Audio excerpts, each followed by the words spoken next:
আসসালামু আলাইকুম। কেমন আছেন সবাই? সবাইকে আমন্ত্রণ জানাচ্ছি আমার শখের ব্লগ চ্যানেলে।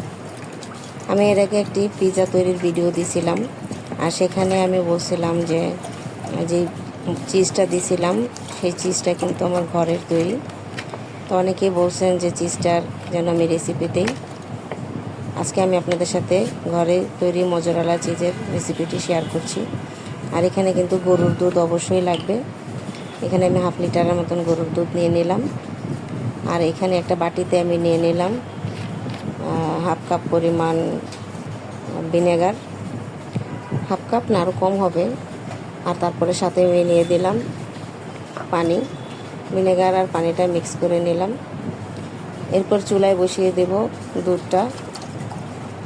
হাই আছে দরকার নেই, মিডিয়াম আছে 1 থেকে 1.5 মিনিট রাখার পরে কিন্তু হালকা গরম হয়ে যাবে। দেখতে পাচ্ছেন আঙুলটা দিয়ে কিছুক্ষণ রাখা যায়। এরকম গরম হয়ে গেলে আমি এখন চুলাটা বন্ধ করে দেব।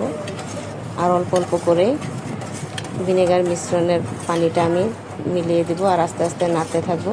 এটা জোরে জোরে নাড়া যাবে না, আস্তে আস্তে নাড়তে হবে। আস্তে আস্তে দেখতে পাবেন দুধটা কিন্তু কাটা স্টার্ট করে দিছে। আর যেই মিশ্রণটা ছিল আমি এটাকে অল্প অল্প করে মিক্স করে দিছি। আর এই পানিটা কিন্তু একবারে স্বচ্ছ হয়ে যাবে। ওই মুহূর্তে আমি এটাকে ঢাকা দিয়ে দেব 5 মিনিটের জন্য। 5 মিনিটের পর দেখতে পাচ্ছেন এগুলো একপাশে এমনিতেই জড়ো হয়ে আছে। তারপর এটাকে আমি এখন একটা ছাঁকনির মধ্যে ছেঁকে নেব।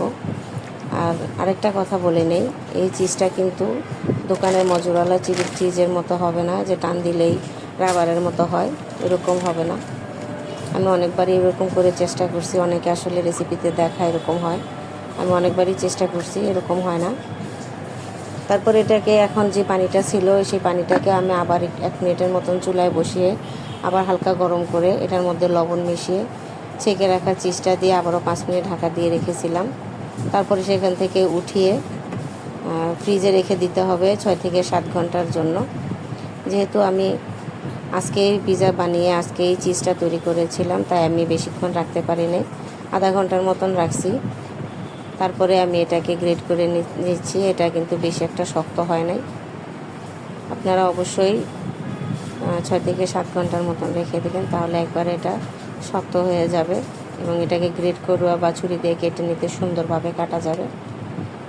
আর এই তো আমি চিজটা এখন দিয়ে দিলাম পিৎজার মধ্যে, দেখতে পাচ্ছেন। আর এখন আমি পিৎজাটাকেও দিয়ে দিব, এটা সুন্দরভাবে মেল্ট হয়ে যাবে এবং দেখতে কিন্তু অনেক লোভনীয় এবং সুস্বাদু মনে হচ্ছে। আপনারা অবশ্যই বাসায় এটাকে বানিয়ে ট্রাই করবেন। আর আমার রেসিপিগুলো যদি আপনাদের কাছে ভালো লাগে তাহলে অবশ্যই লাইক এবং শেয়ার করবেন, এবং কোনো ভুল ত্রুটি থাকলে সেখানেও পরামর্শ দেবেন। ধন্যবাদ সবাইকে সম্পূর্ণ ভিডিওটি দেখার জন্য।